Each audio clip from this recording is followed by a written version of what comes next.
All right, I'm going to show you guys how to get real messy. One thing, I always tell people when I got into casting, it was really just to make pens for my wife because she was always wanting something different in the office, and I had no idea what I was getting into. And since then, I've become a hoarder and a yard cleaner. I now clean the hickory nuts out of my neighbor's yard, the pine cones out of my sister-in-law's yard. If anyone's got a walnut tree, I'm there. So the biggest problem with casting is it's such a rabbit hole. An idea at one point really just takes you to another. So first off, I'll pass along some of the pens that I've made. It kind of represents a lot of the casting that I've done. And I've done everything from seashells to hickory nuts to sticks, feathers, watch parts, military buttons, candy wrappers, sewing kits, the water line from the new sink sprayer because it just couldn't go to the garbage, right? So unfortunately, if there's a will, there's a way, and there's plenty of resin in my house. So I'll pass these along for you guys to look at. And anytime during the demo, if you guys have any questions, please just holler out. I'll try to address everything as we go. A little bit about me. I got resin in my veins probably around 2007, 2008. I was primarily a pen turner at that point. I've been woodworking since high school shop. Did a lot of small furniture, hope chest, the intarsia, scrolling, things like that. But when I found pen turning, for me, I like the quickness of it. I like the fact that I could go in the shop, make something, and get that instant gratification that this is what I created. Resin casting took off like about 2007, 2008 for me, and it really inspired the creative side because it allows us to use things that we'd normally throw away. So live edge burl, little pieces that we can't do much with after we've taken the best part. We can pour resin over that. Cherry pits. Take a bag of cherry pits and pour resin over it to be able to make something out of. Dandelions out of the backyard.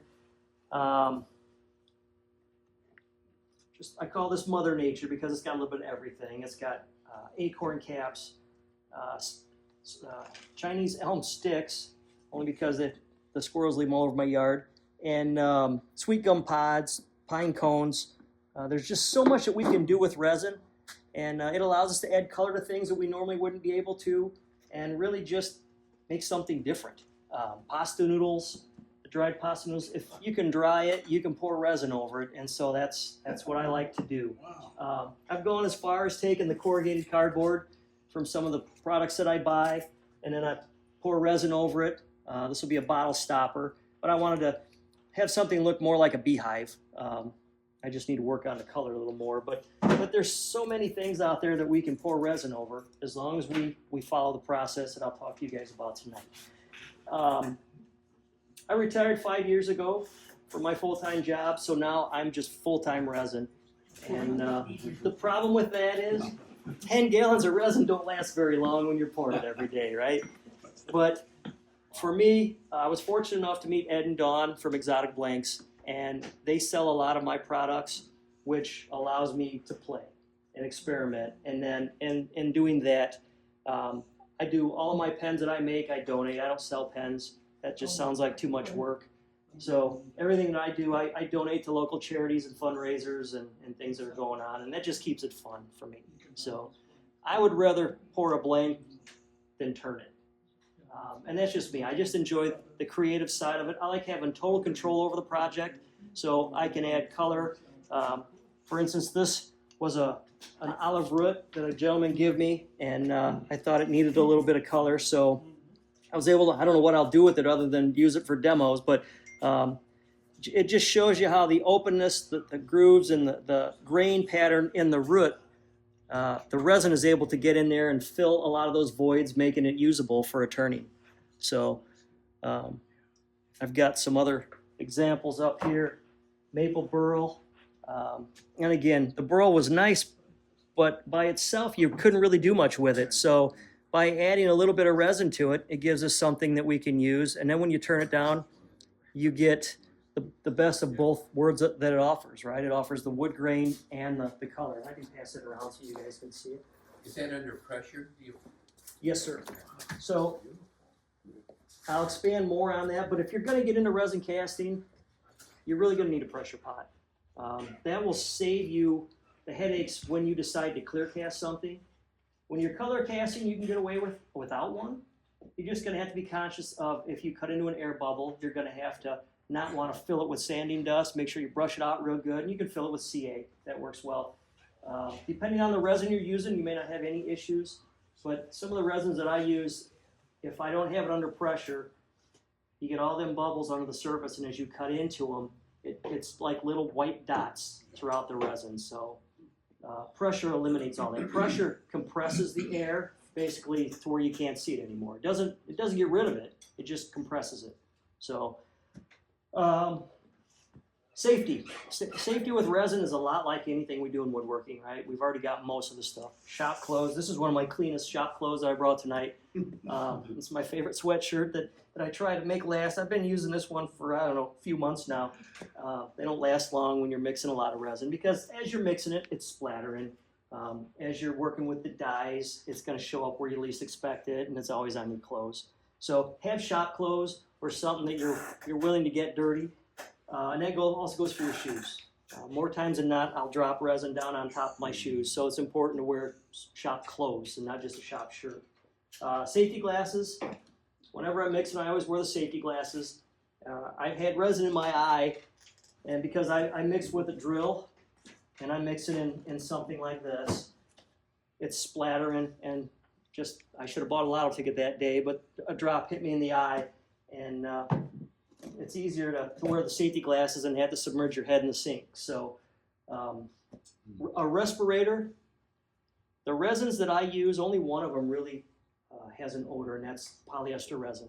And that's what I use in all of my feather pens, feathers and snake skins. That's the only resin that will work with feathers and snakes, and I've tried them all. There's such a failure rate in that polyester resin, Silmar 41 works the best with that. The problem is it's the same thing they use in a lot of your fiberglass applications. So if you're around anybody that's ever done any boat work, you're going to smell it. And the whole neighborhood will know the minute you're using it. So my wife, I always have to do that when my wife's at work. Doesn't matter how much Glade I use through the house before she comes home. She walks in the door and says, "You're pouring feathers today," because it just permeates. It's strong stuff. Urethane resins are great. They're odorless. So you're not going to smell them. They claim there's no harmful vapors. I don't know, but you don't smell anything. I always use my resin when I'm working with it in a well-ventilated area. I would never use it in anything small where there isn't any airflow going on. Kind of like, well, the polyester resin, if you've ever used lacquer in a small area, you know how lacquer can be so overwhelming. Polyester is the same way. But the urethane resins are all really well. They don't have any odor to them. And epoxies, you'll smell a little bit. I don't use a lot of epoxy, but we'll talk more about those. So nitrile gloves, that's another must. And I've got blue dye on my fingers just from unpacking stuff, and I wiped everything down, I thought, with acetone before I came today, but it just tends to show up when you least expect it. So I always wear nitrile gloves. Now a respirator, when you wear a respirator, you can't just wear the fine particle respirator that we would wear for woodworking. You need something for the vapors. So it's a different cartridge, and it'll say vapors on it. I always advocate in resin to have a designated casting area. And my reason for that is if I'm using my table saw, I really don't want to get resin on it because the next time I have to cut something on there, it's not going to slide real easy. But in the same token, if I'm going to pour something that's semi-transparent, I don't want to see sawdust floating in that later either. After you spend all the time drying this wood, this is a piece of cherry burl. I put it in the oven. I dried it for, I think, 4 hours, waited, put it back in the oven for an hour, brought it out and waited. The minute you get to the point where there's no more weight coming out of that resin or that burl, you know that you've gotten rid of all the moisture in it. Because it was punky, I needed to stabilize it. So I have a stabilizing chamber, and it's basically a real water-thin resin that you would submerge this in and pull a vacuum. The vacuum sucks the air out. When you release the valve, it pulls all that resin into the wood pores. And what it does is it takes a soft, punky wood and it makes it usable. So you would then take that, and I put it in an enclosed, there are actually 2 roasting pans. I put a cookie sheet down, or a cookie drying rack down, and I set the burl on it, and I put another sheet over it, and then I tape it with HVAC tape, the peel-off aluminum tape, and it's nice and sealed, and then I bake it. And what I've got is it's a smoker, an upright smoker, electric smoker that I use outside, and I only use it. My neighbor thinks I'm crazy because he thought he was going to get some free food out of me. It's always loaded with wood, so I'll bake that in there, and I'll bake it for 3 or 4 hours depending on the size of the burl, and it solidifies that resin, so you've got a nice hard piece of wood. So then what I do with that is I let it cool, because you don't want to put anything hot in resin. It will start the curing process. So you want that resin to have time to be thin enough to get around all the nooks and crannies. And then you cast it. So the last, you go through all that. This is a couple days worth of work. You don't want sawdust floating around in there, because then it's not worth anything. So I always say, even if it's just a small table on the other side of the shop, wipe your lights off, because if you get an Asian beetle in there and he's bouncing around, you're going to see streams of dust falling. And I know all this from experience. It sucks, but it'll happen. When you least expect it, it'll happen. So if you can just, even if it's temporary, set aside an area to pour your resin. That way you're not getting resin on your tools and you're not getting sawdust in your resin. When it comes to a setup, there's a couple things that you must use. A scale is one of them.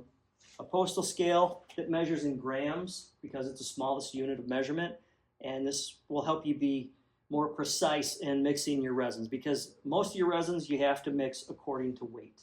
All of the urethane resins that I use, it's an equal part of A and B. And so when I talk about A and B, open this up here. You guys thought I brought beer. This is how your resin is going to show up. Regardless of the amounts that you buy, you're going to have an A and a B side.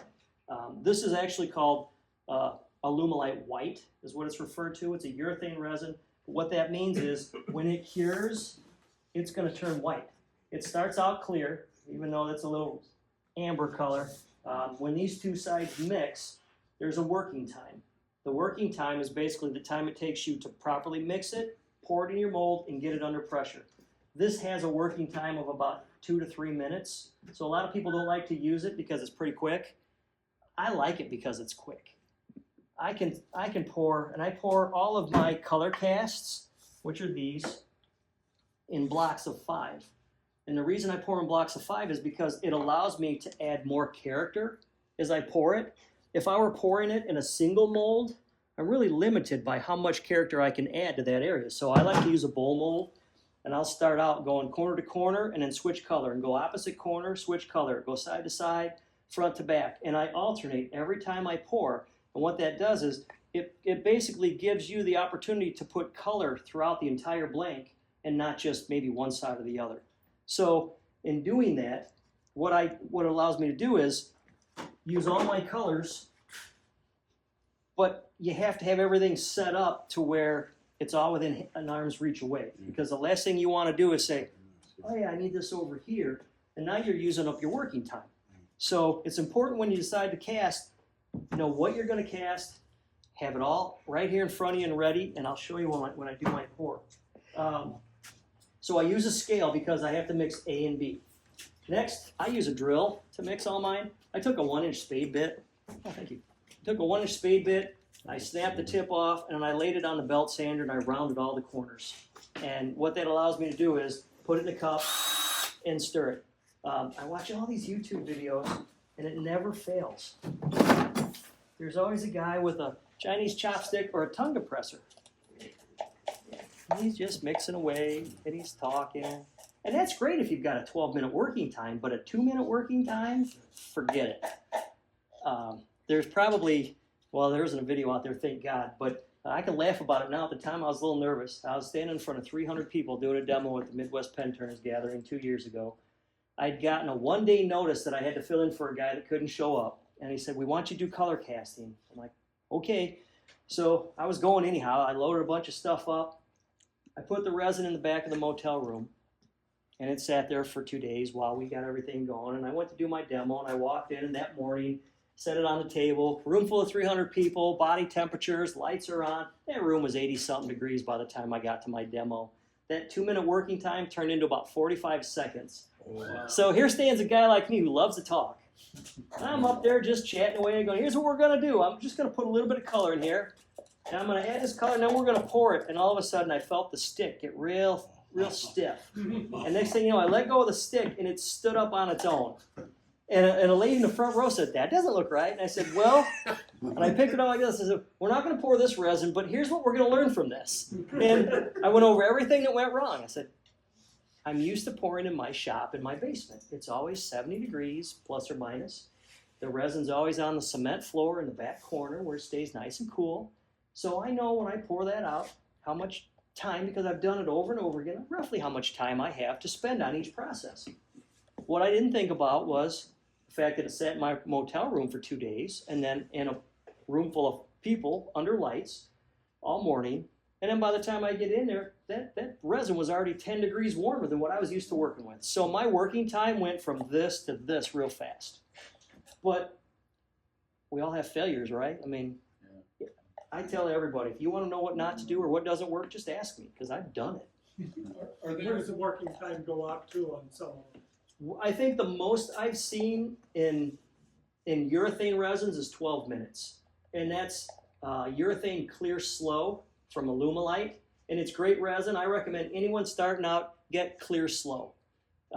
It's a clear resin where this is white. Well, this is what I used on these pasta noodles. I didn't add any white to that. That's just how it cured all on its own. It made me look good. I just dumped a bunch of pasta noodles in there, and I actually used this piece right here to do it. And this was Armor All car wipes. Cheap is good, free is better. We already paid for the mold. Why not use it, right? So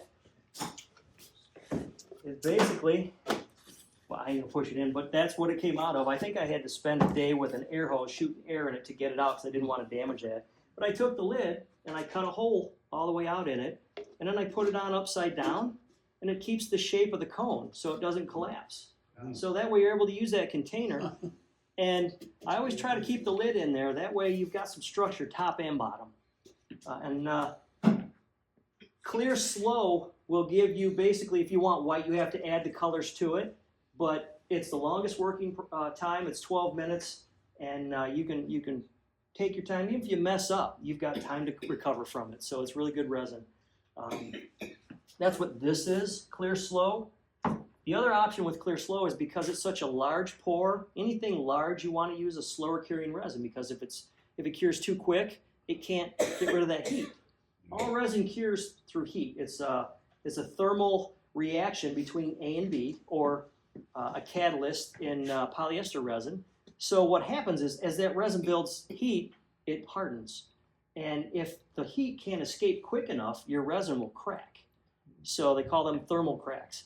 And I can't use regular clear on something this size because it'll crack. And I couldn't use polyester resin on something that size because it'll crack. So clear slow, it takes 3 to 4 hours to cure. But if you're not in a hurry, what the heck, right? Are there retardants or accelerators you can use to add? No, just the only thing you can do to speed up mix is a light bulb, is what I found. And good luck finding them now, but incandescent light bulbs. I have a stockpile of 100-watt light bulbs that I'll pull out, and I've got them metal shop clamp lights. It's just a cord, with the little squeeze clamp, and they work great for warming up a cup. So if B, if A in this one, B in clear is always the thicker one, and the white, A is the thicker one. But if one side is thick, what I'll do is I'll measure it out and pour it, and I'll turn that clamp light on and just face it at the cup. And then I took a cardboard box and lined it with tin foil and just set it over the top of it for about 15 minutes. And that way, while I'm in the shop doing stuff, it's right there, and I would never leave it unattended. But it will warm the resin up to about 90 degrees, between 90 and 100 degrees, and then it's thin enough to pour and mix. You don't want it, you never want to heat white, because with a 2-minute working time, you got 30 seconds. But clear, which is another one I like, there's clear and then clear slow. Clear has a 7-minute working time, and that's also really good resin. It cures the exact same way. The qualities are the same between clear and clear slow, but with clear slow, you have more time because it cures slower. So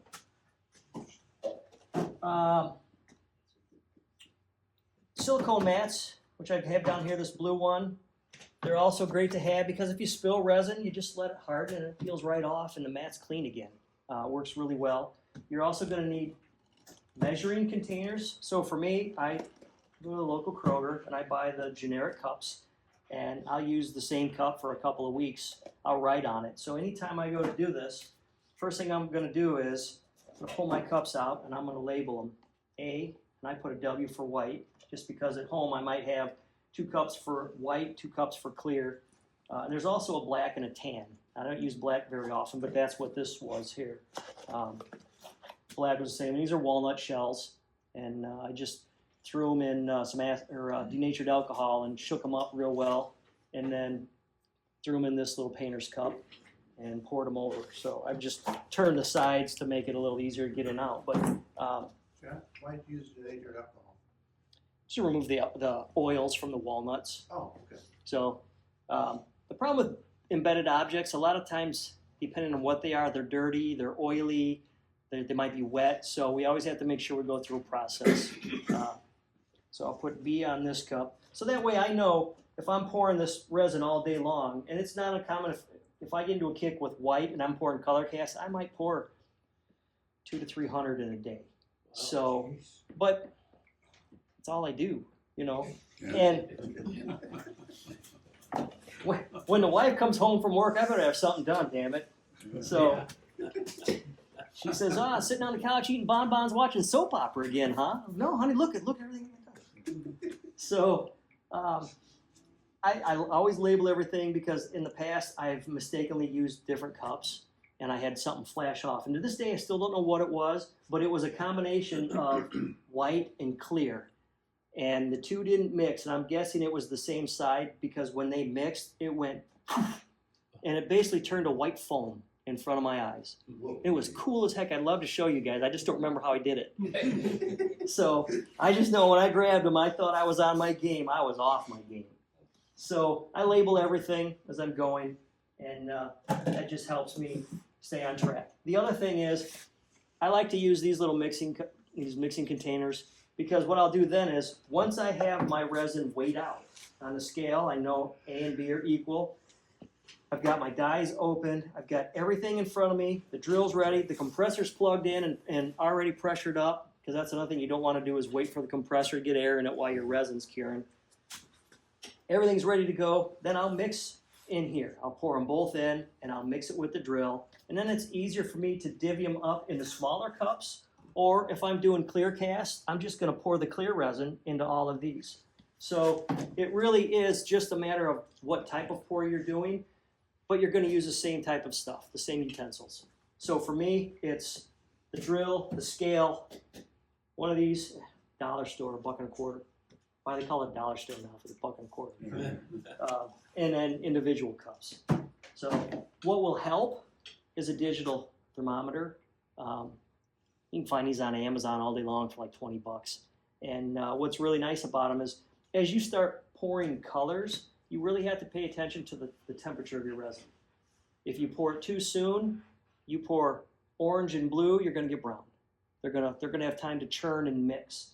So what you want to do is you want to wait for that resin to hit about 100, between 100, depending if you're real brave, 115.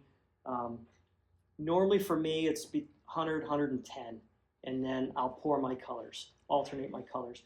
And it's just shooting, and it tells you. So these come in handy for that. There's no guesswork. In the beginning, I used to stir them.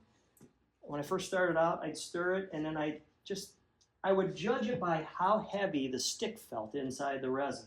And I was getting pretty good at it. And then Dawn, I was up at Exotic Blanks one day talking to him, and Dawn said, "Hey, have you got one of these? These are really cool." I'm like, man, I was this close to honing that skill down and really feeling comfortable with it. Now it's all gone. So these are worth their weight in gold. Molds, right? So now that we've got our setup, right? We've got our mats, our drill, mixing. We need to pick a mold. Mold and resin goes hand in hand. A lot of times I'll say the mold will dictate the resin. You can't just say, I'm just going to buy this resin and only use that resin. You can get away with that with clear slow. But Anything else, you really need to pick, the project will dictate the mold and the resin you're gonna use. So with molds, it's pretty simple. If food comes in it, you can use it. It'll hold up. Most of that stuff's HDPE, laundry soap stuff, containers like that. It'll be a number 2 recycling code. It's all good. Number 5s are fine. That's what these cups are. HDPE, that's all good. Usually what you're gonna find is 1s, 2s, and 5s. You're safe with that recycling code. It's that little triangle on the bottom with a number in it. Stay away from 6. 6 is a bad number. 6 is the kind of number that'll fool you. It'll look real good as you're mixing that resin and everything's holding up great. And then as you go to pick the cup up, the bottom melts off and all that resin splats. 6 is tough, so I don't use 6. If you're fast, you'll get away with it. But that one time you don't, you're gonna regret it. So avoid number 6. 1s, 2s, and 5s are fine. Anything food, it's fine. So when it comes to some of the molds, and some of these I just did them because I wanted to see if I could do it. I wasn't sure how the Pringles container would work, but at the time, my son liked Pringles and for school lunches, and I thought, geez, I've already paid for the container, right? He's eating the chips, what do I get out of it?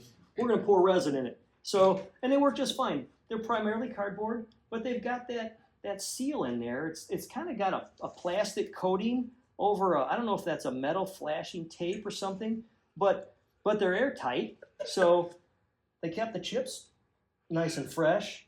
So that's what I used, and it came out just fine. I don't know what I'll do with it, but Pringles cans will work. Of course, soda pop, metal cans will work, right? Aluminum. You just have to cut the top off and be conscious of this ball on the bottom because of the structure. They put that in there for integrity and strength.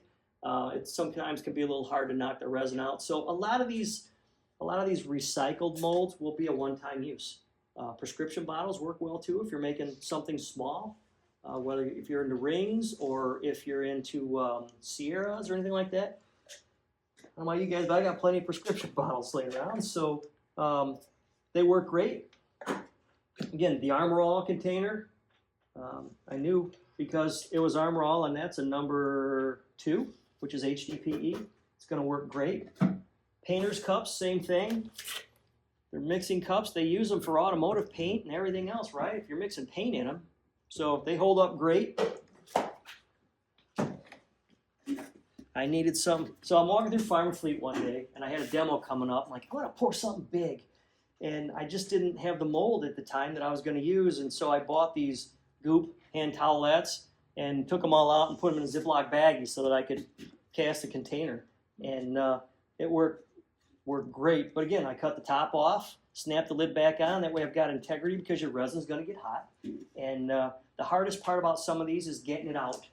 And a lot of times you just turn it upside down. And if you have to, get a nozzle on your air hose, stick it alongside there, and shoot some air underneath of it, and it'll push it out. So then we get into, well, obviously cottage cheese and all these kind of things. Sour cream containers, it's all food. It'll all work great. But you can also get into some of these harder polypropylene type stuff, and you may not find a recycling code on them, but they're all going to work really well for you. You can feel them and tell it's just a good solid plastic. And I've done, it was this that that red one passing around, I actually just put a divider in it and used one side, and they work just fine. So cups, and this is another dollar store thing. I was using these for mixing colors, which they work great too, but what I'll do is take a heat gun to them, warm them up, and then bend a spout in them, and that way I can mix colors. And the nice thing is, when the resin dries, you just pick at an edge and peel it right out. It's the coolest thing ever. And then the cup's clean again. So cups work really well, and that's what I do with the lilac. And I thought it's only fitting for the lilac chunk to cast it in purple. So that's where that came from. And when you've exhausted all of your stuff in the cabinets and you just don't know what else to do, you could build one out of wood. It's real simple. And what I did with this, took some scrap number 2 pine. I made the inside dimensions the size that I needed, and then I coated them with tuck tape. And it's just, you can also use maybe a 3mm spec packing tape, something that's really thick. It's What probably did you call that, tuck tape? Tuck Tape. That's the brand, Tuck. It's for installation work. Why not they use it for sealing all that stuff? It's good stuff. It's real thin. It's easy to tear, so you got to be real careful with it. But it goes on. It's fairly thin, and you're only going to get maybe 2 or 3 pours out of it, and then it's going to fall off because it doesn't hold up to the heat. Yeah. You just back your screws out and put another lining on it. But what it allows you to do is construct the mold the size you need it. And so for this one, I had a piece of cactus that I'd stabilized, and I didn't have a mold that it would fit in. I didn't want to cut the cactus any smaller. So I constructed a mold around it. But what I do is I make sure that I tape the sides as well, and that acts as a gasket. So this is taped, and this is taped, and it fits inside there. So when I screw that together, it's between 2 layers of tape. So those 2 layers of tape just help make more of a water seal, and it's real simple. And I also put some masking tape over the outer seal just in case, but it holds up really well. If I were using epoxy resin, I would definitely masking tape all of it because epoxy resin is really thin and it'll seep out everywhere. And even when I cast these, and this is epoxy resin, I wrap a small piece around the bottom of the tube just so that it doesn't work its way out. So plywood works real well. Another thing, those corrugated plastic boards you can buy, all the political signs are made out of them. They stick in the front. Same thing. Those work really great. You can bend them, cut them, whatever. Duct tape them together and pour your resin in them. And then when all else fails, you can cast one. And this is called Mold Maker. It's a red silicone through Alumilite, and it's basically A and B, just like our resin. You mix it by equal weight. You stir it for about 10 minutes, and then you build basically a negative. So what I had in this one, I had a chunk of wood the size of the inside, and I put it down on a flat board, and then I constructed basically 4 outer walls to go around it, and it left this cavity. And then I poured it in and layered it up so that it went over the top of the block, maybe 3/4 of an inch, and then you let that sit for about a half hour, pop it apart, and then you've got a silicone mold. It's a little, That's flexible silicone? yeah, it's good stuff. It's a little pricey, but it holds up great. And the nice thing about silicone, if you tear it, you get too aggressive and it tears, take a little bit of silicone, raw silicone, and just put it in the cut or the tear, push it back together and set it there for a day, and it's fixed. You might want to wipe the excess out so you're not creating a negative void, but yeah, anything silicone you can fix with more silicone. It sticks to itself really well. Do you use the original mold to reinforce that when you're pouring in it? Nope. Oh, just Nope. right in. So just like that, I wound up pouring, what was 30 or 40. These were actually, Dick Singh wanted to he makes Easter eggs every year. And Cindy loves Easter eggs, and he said, I'm running out of wood to make Easter eggs out of. I've made Easter eggs out of every wood I can find, so I need something different. And I said, well, what about a hybrid? Half resin, half wood. I think that'd be really cool. A burl edge in the middle, get some funkiness going on where the two meet. And so he's like, well, I'm not going to cast them. So I had some burl, and I you name it, I did it. I had Banksia pods. I did giant pine cones. I said there's like 30 or 40 casts that I did, and then you cut them in half, and you've got basically 2 egg blanks because he wanted them, similar to this. And then he turns them into Easter eggs. So, and this still, like I said, 30 or 40 pours later, and it still holds up. It's just dirtier, but a little bit of acetone, wiping that off. And if you notice on the bottom, I write on the bottom with a Sharpie, and I'm constantly going over it after I use them, so I know how much resin each mold takes. It's a challenge when you first start, and there's an easy, simple way to do this if you're not sure. Say, I've got this mold and I want to fill it full of resin. I know there's guys out there, mathematicians, that'll use the pi formula and figure out all the volume in there. And for me, it's much easier to take rice and fill this mold with rice and then dump it in this cup and then divide it in half. And now I know how much A and B I need to equal the full volume. And so that's how I do everything. And Mark Dreyer was making fun of me one day because I ran out of rice, so I was using cherry pits. Because I buy these in 50-pound bags.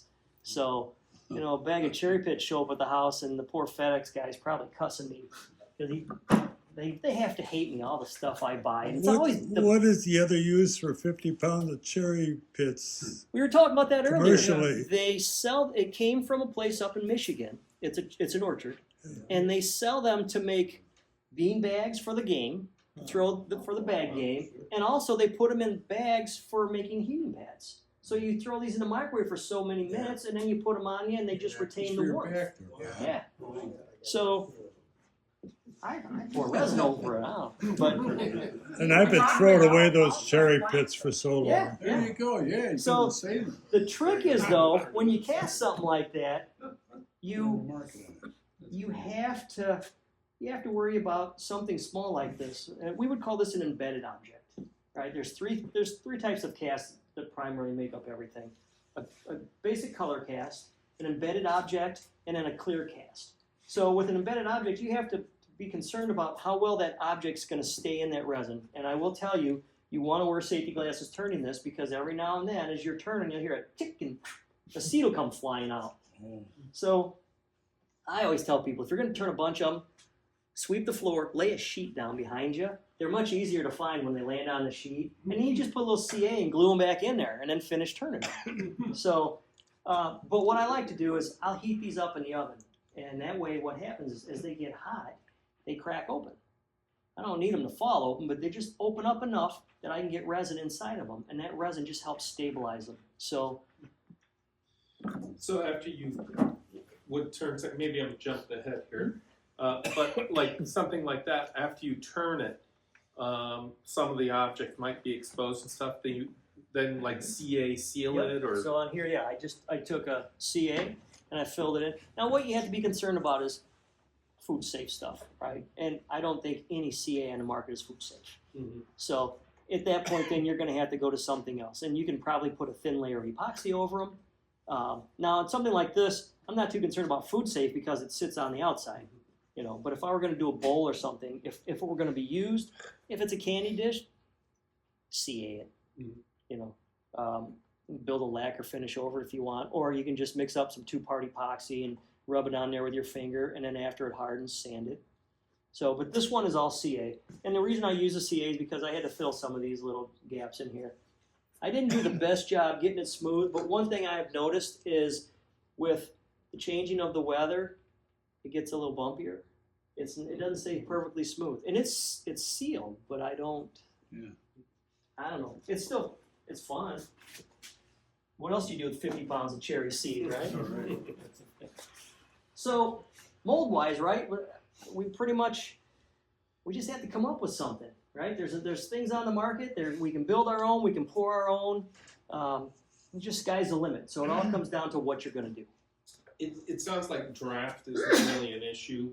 A lot of things you have are like just perfectly straight cylinders, and it comes out fine. Does it shrink just a little bit or something? Polyester resin, Silmar will shrink a little bit, but I'll be honest with you, most of my pen blanks are poured in these clear tubes. It's a 7/8 tube, and I picked 7/8 because it allows me to pour everything from a 7mm up to the largest pen kit they make, and I don't have to change my setup. So when I designed my setup, a little history about it, me and another guy, we're both production casters, and for me it was feather blanks. I created a process back around 2008 using real bird feathers, but I was only using pen raised feathers because you can't use wild birds, it's illegal. And at the time, being a deputy sheriff, I didn't want to go to jail. So, and I knew all the conservation guys, and they knew what I was doing. But so I was buying all of my birds domestically through a company in South Dakota, big shock. And it came with tags, and I was hitting local game farms and hunt clubs, and I would offer to come in and skin the birds for a day if I could keep the feathers. So it was a win for all of us. And I came up with my process, which then resulted in Ed and Dawn reaching out to me saying, hey, we're starting Exotic Blanks, and stop selling your feather pens for next to nothing because we want to put them on our products. So that's where I kind of joined their family, where it all began for me. So for me, the rack that I use is a 36 hole. It's just too big to bring. This is an 18 hole. But I was always doing my demos, and so I made the first one out of plywood. And a guy came up afterwards and he said, "Hey, where can I get one of those?" And I said, "Well, I made it. I mean, Forstner bits, some plywood, and a couple of dowel rods. Just make one." And so this went on for a couple of years, and I wound up making one out of HDPE because I stepped on the wood and dropped it, stepped on it and broke it, and didn't want to make another one. So I made one out of HDPE and had seen it and said, people are always asking, so I'm just going to market them. So Exotic Blanks actually sells those now, and which is great because when I need one, I just call them up. I don't have to build one. But they work really well because for vertical casting, I can pour in my rack 36 blanks at one time and put in the pressure pot.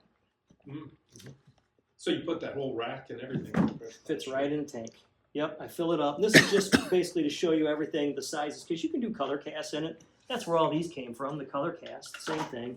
Yeah. And it all depends on the type of pour you're doing. But it's real simple to just fill the rack and then go around it. As long as it's within your working time, get it full, set it in the pressure pot. So for me, being a production caster, I needed something that I could do a lot at one time. So I use a rack system like that. A lot of guys will buy the single molds, and basically it's got a hole in each side, and you put a silicone plug through it to hold the tube. But the problem is, you can only fit 3 or 4 of those in your tank at a time. So it limits, for a guy that's just making them for himself, that's great. You can do all you want, but for me, it wasn't working because I needed to do more in the same amount of time. So instead of pouring 4 or 5 at one time, now I pour 36. So they've also got caddies that you can set these on, and it's basically a flat. It looks like this, only it's flat, and the handles are out here, and your mold sits right in there on it. So as you're working with the flimsy silicone mold, it's already on a flat piece with a handle, and you just drop it in your pressure tank, and you're not flexing the sides and spilling it. So,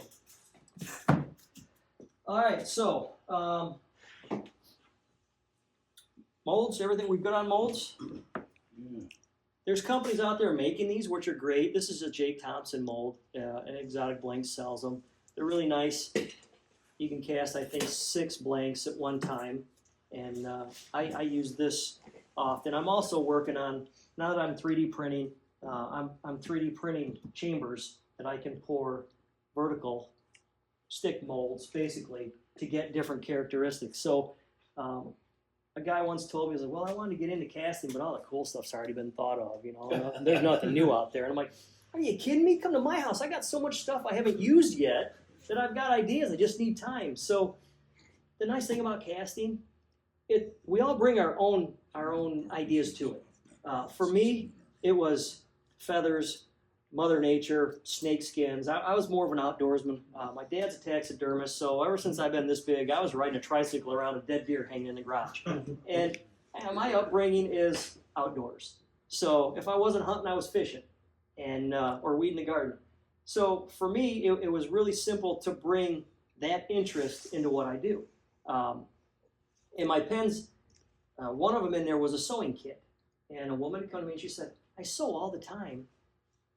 I want a unique pen." I'm like, "You know what? Walmart sells them little bitty sewing kits for travel, and they got just enough stuff to make a blank in." And so that's what I did. I took the blank and I wrapped the tape measure around it. The fabric, I think it was made out of paper. Just wrapped it around there, and then I put some thread and stuck a couple needles and pins and there's a little foil thing for threading the needle. And it just all went on there perfectly and clear cast it, and it turned out so well I had to make one for myself. There's so many ideas, right? I would have never thought of that because I don't sew.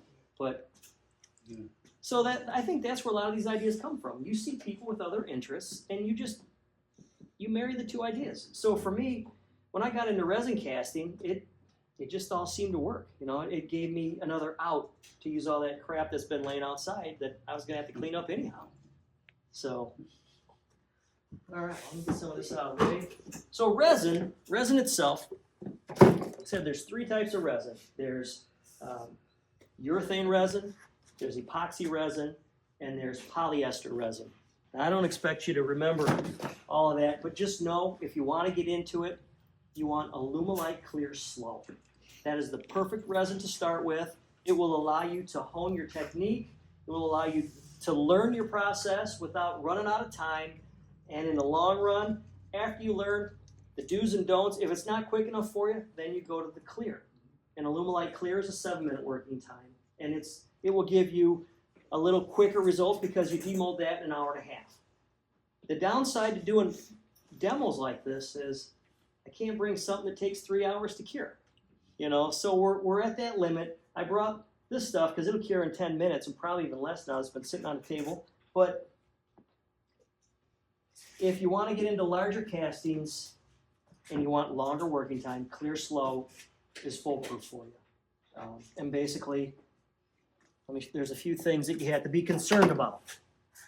When you mix Clear Slow in a urethane resin, you have to make sure it's mixed properly.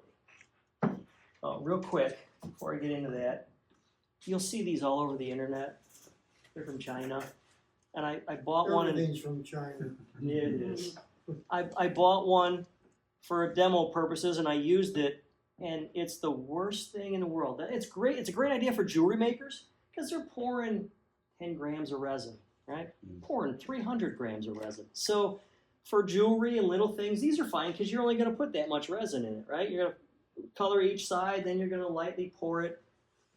It doesn't even squeeze right to get a spout, right? So what I've been doing, long before these even came along, take aluminum flashing, and when we put the building up, I was lucky to have some coil stock left over. So all I did was cut it to fit in the cup. And then I leave it oversized. That way I can put my finger on it and hold it, and I can pour it. I've got there's 2 chambers. I've got 2 more at home that are 3 and 4 chambers. And if I need to do that, I can do it. There's other ways around this, but every now and then, did I bring one? I don't think I did. Every now and then, how you pour the resin will dictate the character you get out of it. This is one way. If you have 2 colors and you lightly drizzle those colors around, it's going to give you equal amounts of both colors because it's coming out of the same cup, as long as you're holding it fairly straight. And you can dictate the heaviness of the pour. So the heavier the pour, the bolder the color swirls are going to be. But if you drizzle it real thin, it's going to almost be like a little maze in there of these colors swirling around.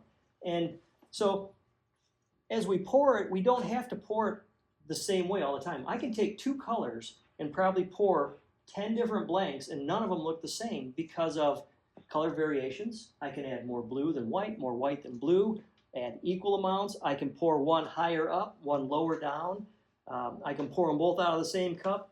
I can take both of them and pour them in one cup and dump the whole thing in the mold, right? There's so many ways of doing this. There's a guy that used to make a lot of blanks, and that's all he did were dirty pours. They're flip cups, but they call them dirt. The internet has so many names for all this stuff. But basically what he would do is he would take a cup, and it'd be a little larger than this because he was using a mold like this. And he would first start out, he'd pour yellow, and then his orange, and then his black, and then his red, and his blue. And he'd take that sucker and turn it over and just lift it and let them go where they want. And it's kind of a cosmic look. It all flows out in its own way, and it looks fairly cool. But the colors are still kind of structured. You know, it's not as random as you would hope, but it's all in what you're looking for. So don't let the colors fool you. You still have a lot of options in your pouring technique on what kind of results you're going to get. And just little things like this can make such a difference, you know, when you're mixing and pouring. Now, you can reuse that flashing over and over. I've been using what do that you for, just wipe it off while it's and the best part about it, if you forget to wipe it off, it'll crack. acetone, or take a razor blade and just pick at it and then peel it off. Huh.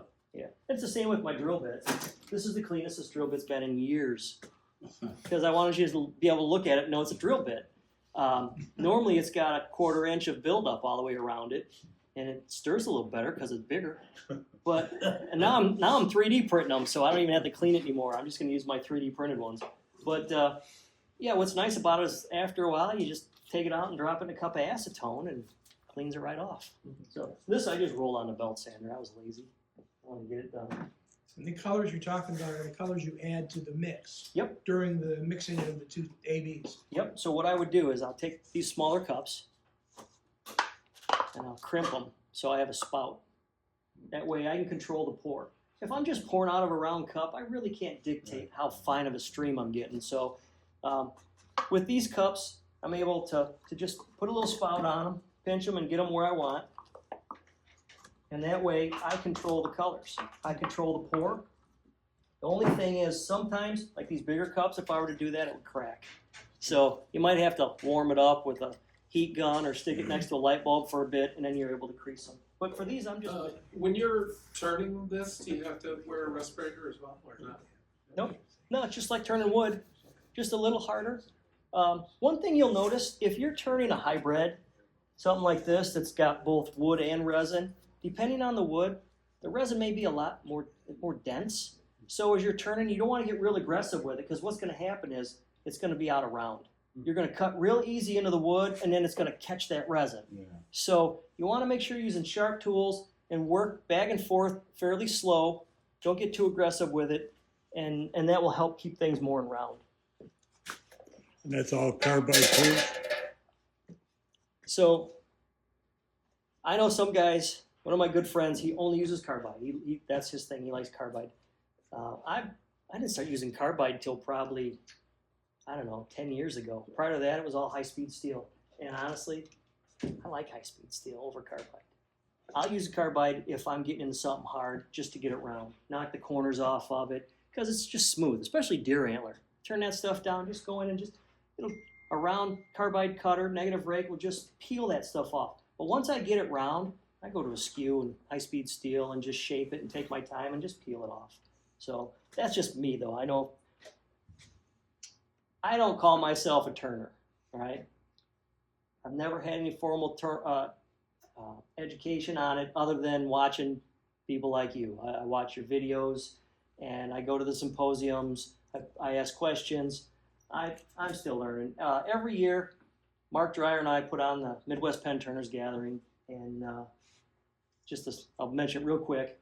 It's April 11th and 12th of next year. The website's open for registration, and we have 2 days of demos and giveaways. We give away about $10,000 worth of products every year, and the worst part about it is I'm not eligible to win any of it. So it's a blast. We have a lot of fun. We learn a lot. We share a lot. But every year during the registration form, it'll ask you, up until I think this year, now it asks you years of turning experience. But it used to ask you beginner, intermediate, or expert.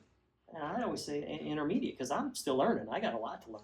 And it would always make him mad because like, you're doing demos, you're teaching people, you're an expert. I'm like, I've still got a lot to learn.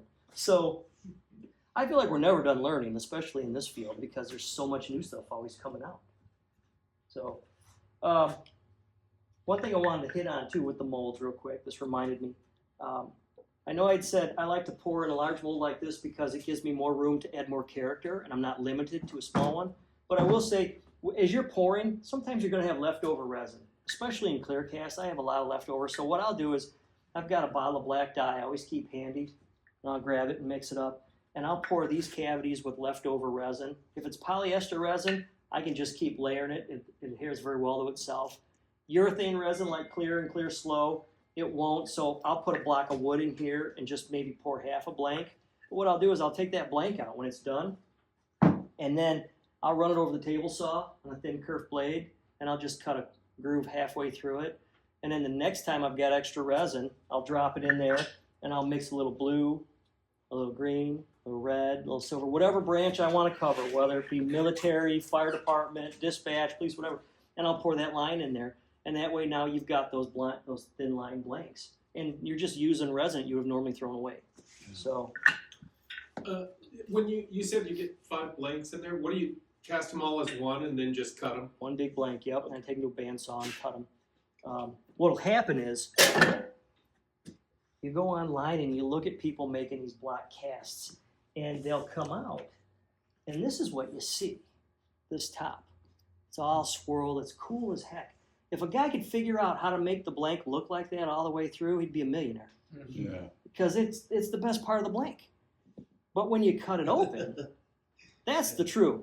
And there's so many people out there that will say, hey, check this out. And they're on, it's always Facebook. I don't know why, it's always Facebook. But there's always a picture of a close-up, and it looks great. And everybody's like, oh, that's so cool. Oh, man, oh, those are nice. Make me one. And my comment's always, cut that sucker open. What's it look like? Let's see. Because that's the Show truth, me.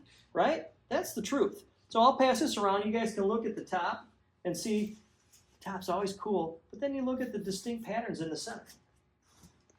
How does your bandsaw blade stand up when you're cutting resins? Fine.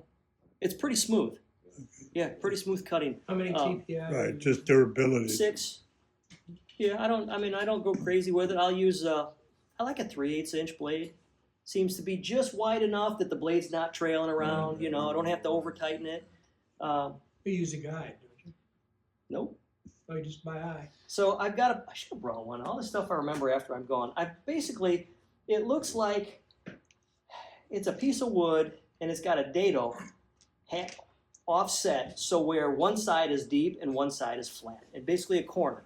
And what I'll do is, I'll lay that on top and I'll slide it over to where that corner hits and just scribe a line and then cut it and lay it back. And that way all of them are the same size, and I just got to where I cut a 7/8 blank. I like to cut them at 7/8 because most people like to turn a variety of stuff. And if it's deep enough, I'll leave the block and they can cut it how they want. But if it's primarily pen blanks, a 7/8 blank will allow you to turn any pen that's on the market, whether it be the full-size roller balls all the way down to a small 7mm. So, of course, if there's mistakes, then they go into the box over here, and they might not always be as thick as you want. Sometimes. So let me show my pressure pot real quick. All these pressure pots, whether you buy a commercially made one or you make one yourself, and this is one I put together myself. It was a Harbor Freight paint tank, and you basically disassemble everything that it came with, and then put a shut-off valve and a gauge on it. You don't have to get overly complicated. This looks all smeared in color because I write on them, and then when I wipe them off, sometimes it just smears the color. But I write on the top of all my tanks so I know when to open them, because I'm usually working with 6 to 8 tanks at a time, depending on how many I'm pouring. So I don't want to open them in the wrong order. So if I know I need to let this resin cure for 15 minutes, as soon as I'm done with it, I'll just write on there. If I get done at 10:15 and I write 10:30, set it aside. If I'm working with clear, it might be an hour and a half, so I'm going to write a different time. So that way I know which tank to open when.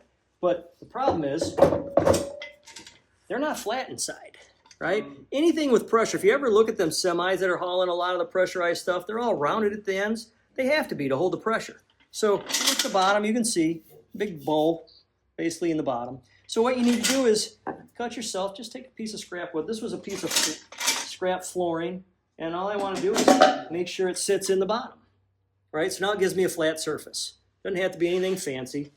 Doesn't even have to be completely round. But every pressure you put in that pot. So these pots are rated to 50 pounds of pressure, these are rated to 60 pounds of pressure. I don't ever usually go over 50, 55. I've gone as low in a color cast, 40, 45. You don't have to go nuts with it. There was a guy I knew years ago that was doing a lot of color casts, and he said he never went over 30. Never had an issue.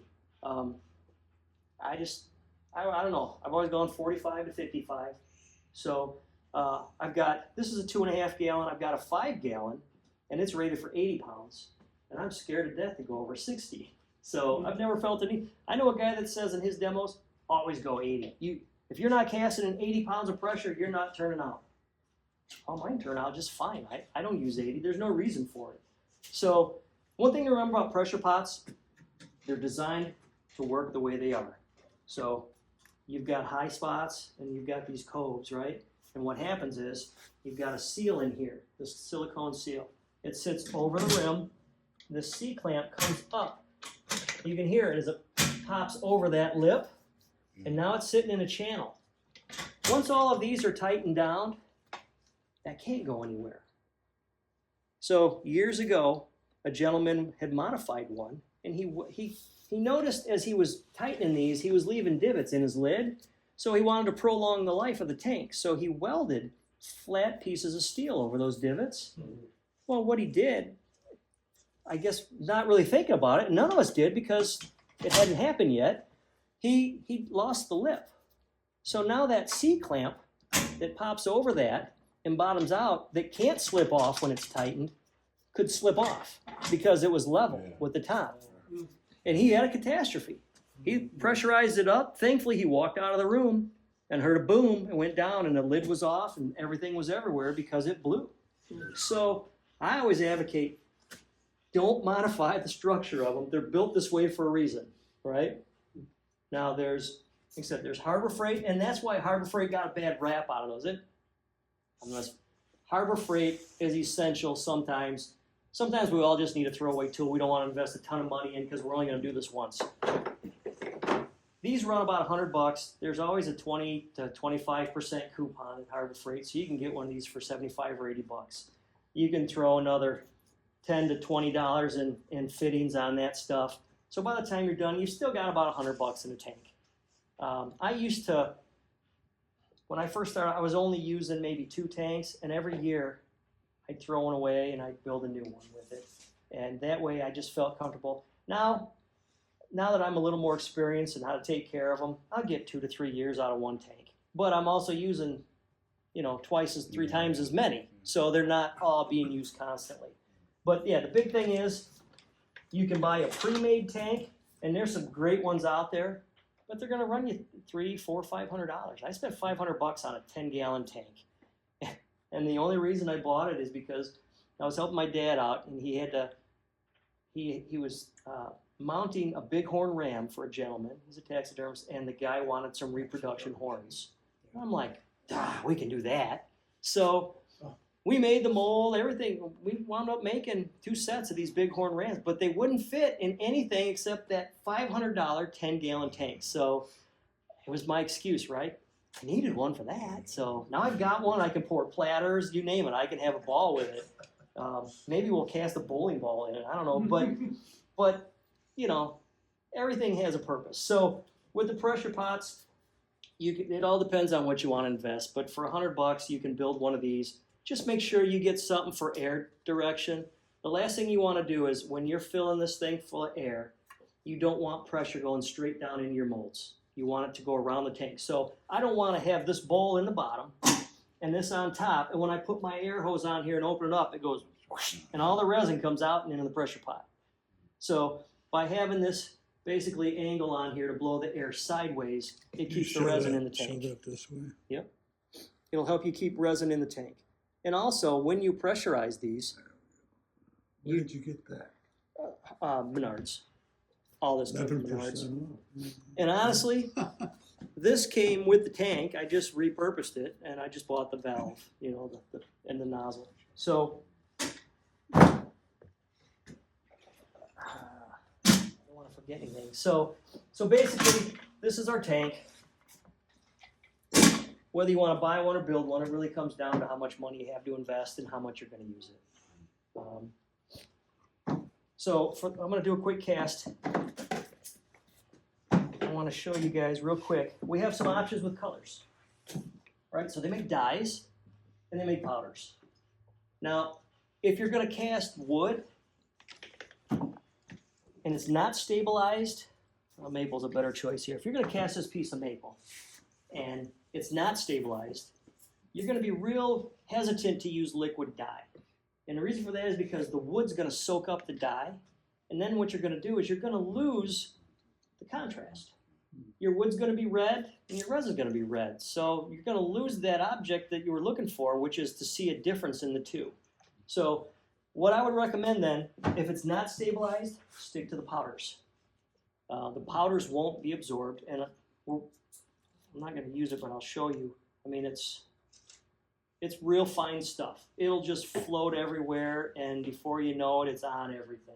It's great. Mica powders are everywhere. Even Menards has them now. Hobby Lobby's had them forever. Hobby Lobby's had them a long time. So I don't want to begrudge any of the companies out there because there's a handful of companies, and I really like them. But how many places are really making this stuff? I mean, what kind of market can there be out there? So I really think a lot of the stuff's coming from the same place. It's just being rebranded. They might mix it. Yeah, exactly. Coming from China. And instead of one company might call this sky blue and somebody else is going to call it baby blue, or they're going to add a little extra darkness to it for more shades. There's companies out there that I really like. I love eye candy. I can't say enough about eye candy tints. This is Pearl X, and these are the small bottles. It's just easy to bring because they're small. And these run about, I think, about $5. You can get them on Keep sale. going, they're up now, All right. 6 and 7. Yeah, but every now and then you'll find them on sale for about 3 or 4. So these are great for clear resin. For white resin, you can't use it because the white resin will overpower the mica and you won't see it. But what mica does, mica gives you a shimmer. This was green mica. I'll pass it around so you can see. It's kind of a metallic look. I love it for the fact that it really adds character. And you can add, that's just a solid green, apple green, but you can add several different colors to them. And if you're just doing a color cast, what's really fun is when you add, say, a blue dye to a green tint like that, it kind of gets a metallic reflection. And the sky's the limit because there's so many colors out there to mix and match. What we're working with, though, are dyes. And these dyes come in these bottles here. I always recommend buy the dyes from the same company you buy your resin. Then you know they're compatible. You don't want to use polyester dyes with urethane resins because polyester dyes are more water, have more water in them, and this stuff is very sensitive to water. So if you add moisture to the wrong resin, you're going to get this, and you're going to get foam. So in a clear, you're going to get foam. So in a clear urethane resin, you want to make sure your objects are dry, or it's going to foam up on you. So that's where your oven comes in the plan, and my oven's the busiest when my wife's gone. So these two are basically the same color. They're the same blue dye. It's a transparent blue, only I added a little bit of opaque white to this to just show you what you can do with the difference. Same resin, same dye, only the solid color has white resin or white dye in it, just a tad of white dye. I did this the other day just to play around with because I wanted to see what can I do with colors. You see all these artists now online, and they're using alcohol, and they're basically taking a canvas and they're spraying, they're pouring the resin on these mats, and then they're misting it with alcohol to leave eyes in it, and it forms these little eyelets. And I thought, well, I wonder if I can take resin and pour a layer, and then mist it with alcohol and pour another layer and mist it. What effects am I gonna get? And I got a loaf of bread. So this will show you how sensitive resin is to moisture. And that was just alcohol. It feels like foam, but What kind of alcohol? Isopropyl? yep, Like 70 or 90% or what? Yeah, but it's still got water in it. yeah. MGD? Oh, I should have used something from a nice barrel, right? Something a little darker. But yeah, you know, I watch them. They're doing great stuff with these portrait pours, and it's all flat stuff, and they're misting it with this alcohol, and it's really cool stuff. But it doesn't work so well on deep pours. So that just goes to show you what you have to worry about the moisture content. And again, you would think if you bought a bag of birdseed and poured resin over it, it'd be fine, right? Because birdseed's dry. It all comes in a bag. It's already dry. Not so much. Birdseed, we have humidity. So everything is always absorbing moisture and humidity. So what you have to do is warm it up. So I've got this little small cup here that was moisture inhibited, and this one that basically was dried before I cast. So you can see the difference in what the moisture does in that resin. It creates foam. So other options though for tinting resin are spray paint. Spray paint's acetone based. So basically what I did, I took a cup of resin and I sprayed blue spray paint in it and white spray paint in this cup, and I swirled, and I left a little bit of clear because I wanted to see how the two swirled, and I poured it in there, and on the top it looked really cool. And then so I cut it in half, and you can see inside. So spray paint works just fine. It smells for a little while, and you use a lot of paint, but in a pinch, if you can't find the color you want in a dye, a nice rattle can does the trick just fine. So John, what happens, I mean, pressure pot, okay, can you pour resins without using the pressure pot or no? You What happens if you, I mean, So what's going to happen is, if you're using a clear coat or a clear resin, say you're going to pour something like this and you want it to see through it, it's going to look like it's raining air bubbles. okay, It's going to be full of air. okay, On a color cast, because the dyes that and the color makes the resin a little heavier, a little thicker, it's not as apparent. So you may not see it until you sand it. But when you sand it, what you may see are dots, white specks, and that's sanding dust getting caught in the air bubbles that you've exposed when you turned it down. So what you'd have to do is wipe them down real good, maybe take a dental pick all the holes out, and then put a CA finish over it to level it. It's a lot of work. It's really easier to just put it in a pressure pot. Now epoxy resins, you don't need a pressure pot. oh, okay, But the problem with epoxy resins are, when you pour it today, next Monday you're going to take it up and it's still going to be a little flexible. I've poured that stuff and 7 days after taking a rod like this and bent it like that and let go, and it just slowly goes back. And so it literally took almost 2 weeks to fully harden before I could use it. I don't like epoxy. For one reason, it turns yellow quicker than anything. oh, okay. If it's a transparent pour, it's gonna turn on you. If it's like this, you can see how this kind of turned, and that's urethane. Epoxy, that would be a lot more yellow. Okay, So, and that was just a Buckeye burl, and the burl itself kind of reflects more on it too.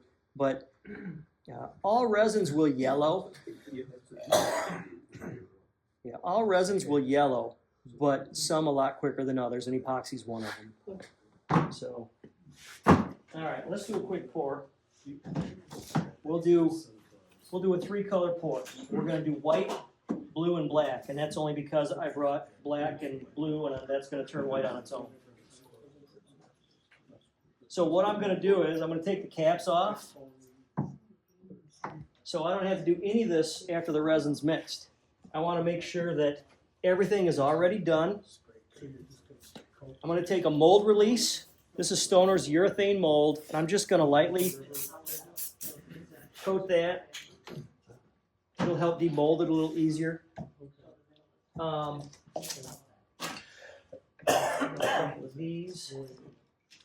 So what I do, I take bamboo skewers. Just buy the bag of them at the grocery store, cut them in half with a pair of wire cutters, and they make great little sticks for adding color to my resin. The drill.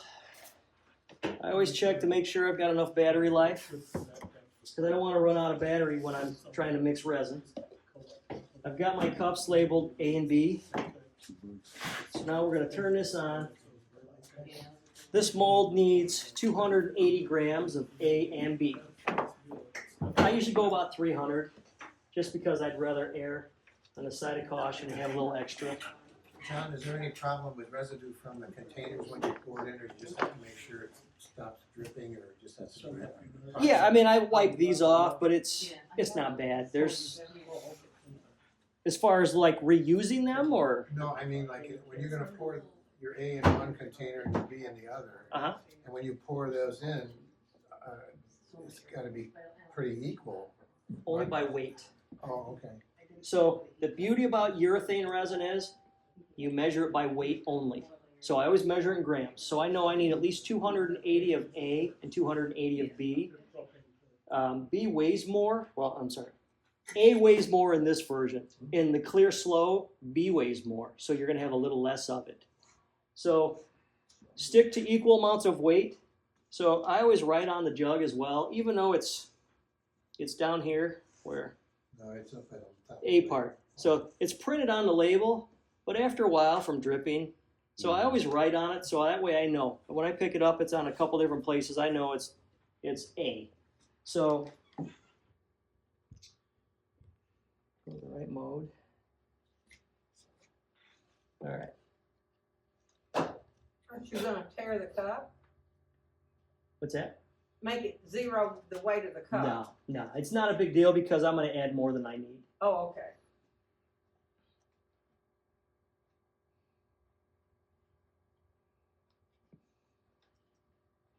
We're going to go about 300. If you don't use your resins over a long time period, do those turn hard?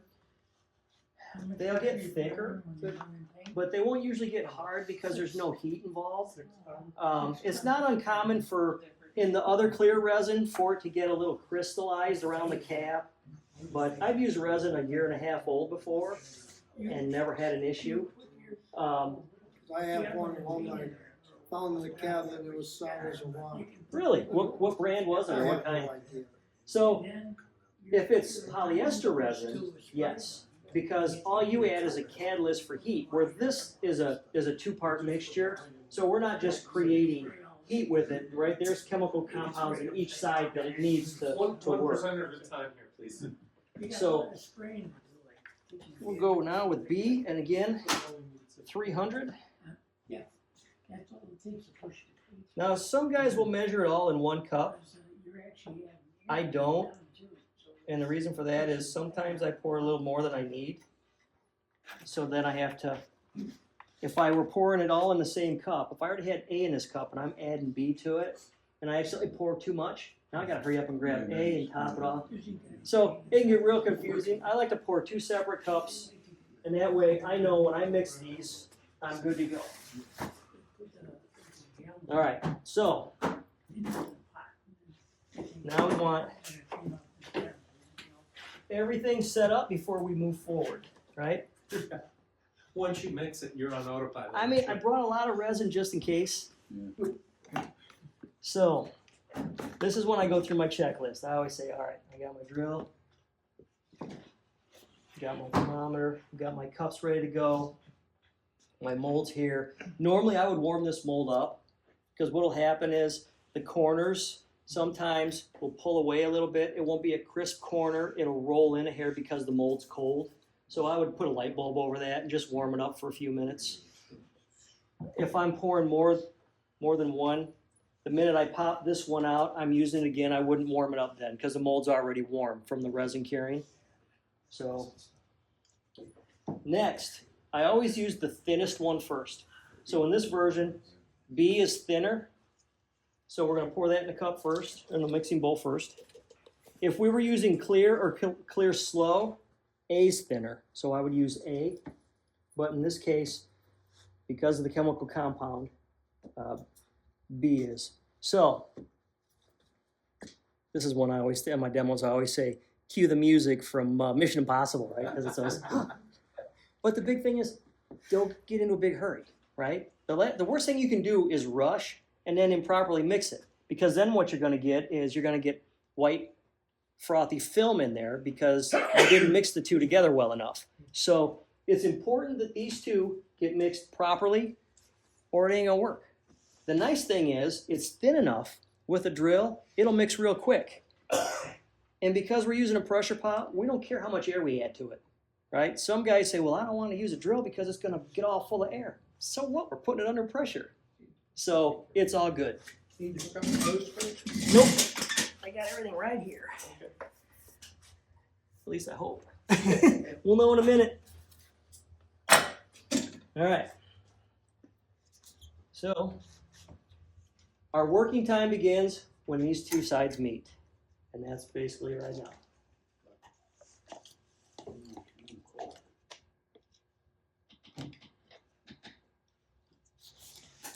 Now it starts out a little kind of foggy in there. But as these properly mix, that fogginess will go away and it'll be more transparent.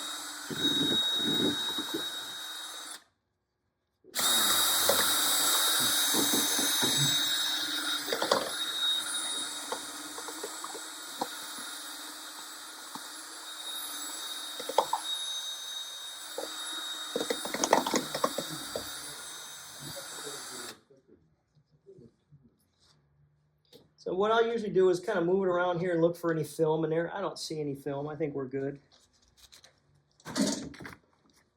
Now I'll take a temperature just so you guys kind of know. We're at 72. It didn't take very long. Now imagine if we just stood here with a stick stirring, right? You'd waste a lot of working time. So now what I'm going to do is measure this out into 3 cups. I'm going to go white, blue, and black. I hate red. Red's the worst color to mix. I should have. I wasn't thinking.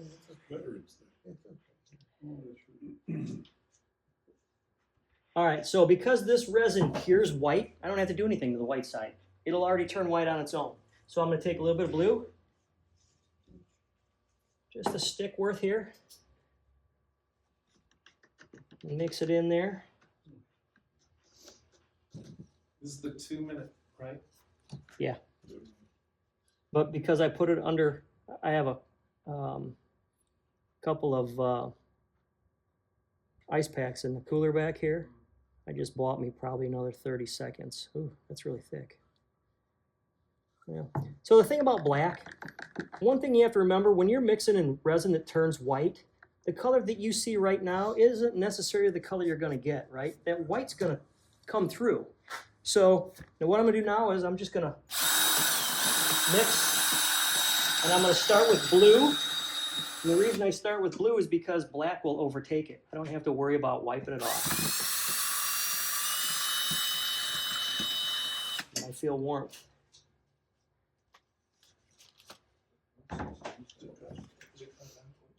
We're at 116, perfect time for pouring. Wow, 70 to 116. So now we're going to alternate our colors.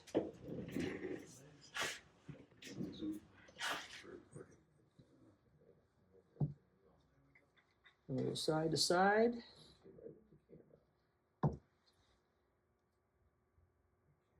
And you'll probably see the color come through this because I'm sure I'll be a little slower. That's true.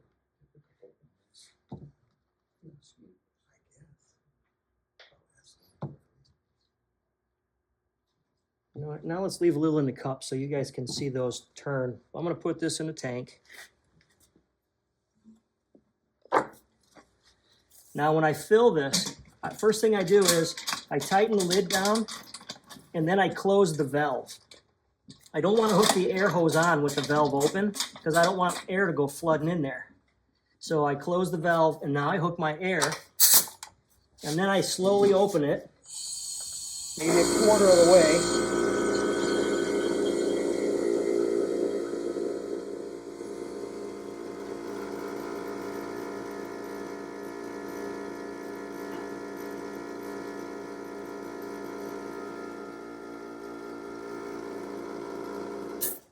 Turn that off.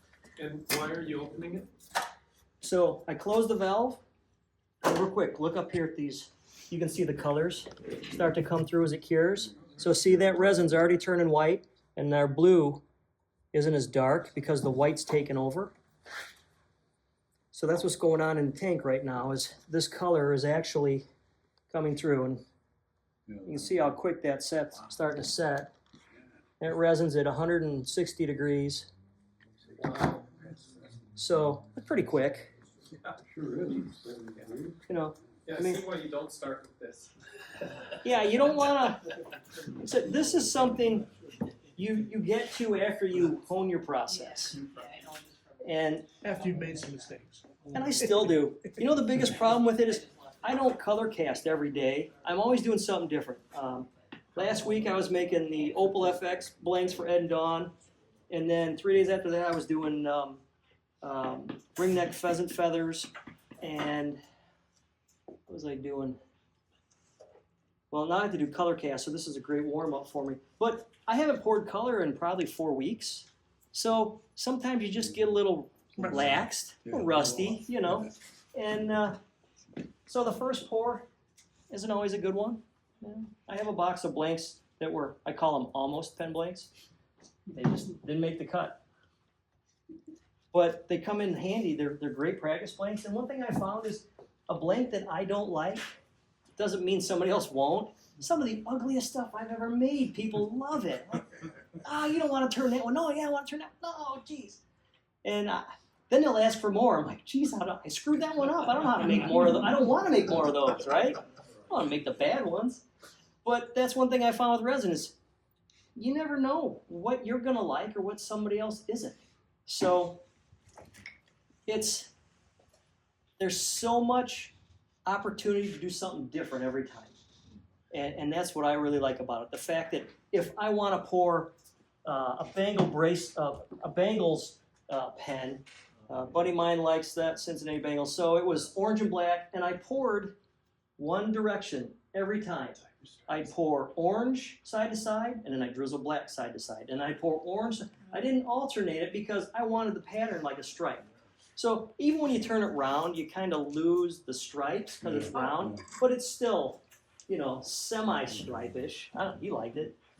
But if you talk about that temperature, this is an example. Same colors, but this one I poured at 80 degrees. And it was blue and yellow. And look at the green it made in there. So you lost color separation because the temperature wasn't ready yet. It had too much time to sit in the mold and churn. And as the resin gets hot, the heat pushes it, so it starts to churn. That's why you get the top of those blanks that look so cool, because the resin's moving. But I waited till 110.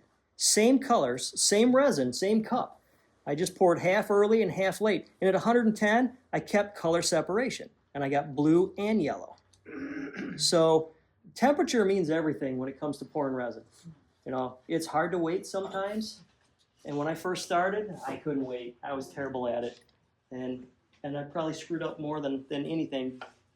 But it all comes down to the process. Trust the process. Keep notes. Write down what colors you use, how much of it. And you'll get the feel of the dyes, how much to use each time. Basically, I take a stick, I go in about an inch deep in a small cup like this. If I were using a larger cup, a lot of people ask me, well, how do you know how much mica powder to add? And what I'll do, if I've got my resin in this cup and I poured my blue mica in there and I put the drill in and stir it, well, then what I'll do is I'll take a stick and I'll slide it down the edge of that cup and I'll slowly move it in from the side. If it immediately disappears, I know I've got enough mica. If I can come in a half inch or quarter inch and I can still faintly see the stick, then I better add more powder because most everything we turn down, at least on a pen, is going to be thin. So some people, I've seen a lot of blanks out on the market, I feel they don't use enough mica. And they look great when they're solid, but the minute you turn them down, they're transparent. You lose that and you start to see the brass tube shining through, and it drives me nuts. I would rather spend a little extra money and buy more mica powder than have a blank out there that isn't thick enough, isn't dense enough. So that's how I determine if I have enough. I just put a stick in there and I slowly move it from the side, and if it immediately disappears, I trust the color. What am I doing on these? These are good. 146. I was hoping we'd see some real good temperature. The problem is it's not thick enough to really get hot. But it cures at 150, and that's what it's done. So. And so, do you have you're curing by time on the one that's in there? How long? I normally wait about 15 minutes, Okay.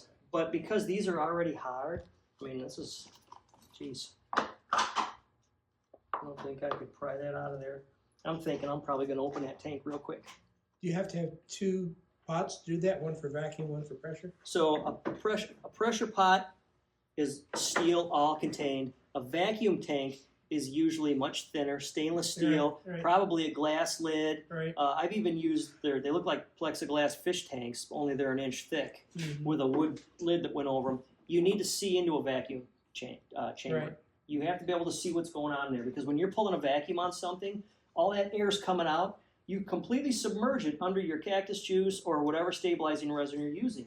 But if you can't see it, you don't know when to open the valve and lessen the suction on it. Because if you leave it under there just straight suction and crank it and walk away from it, you're going to suck all that resin out of the container. It's going to boil over.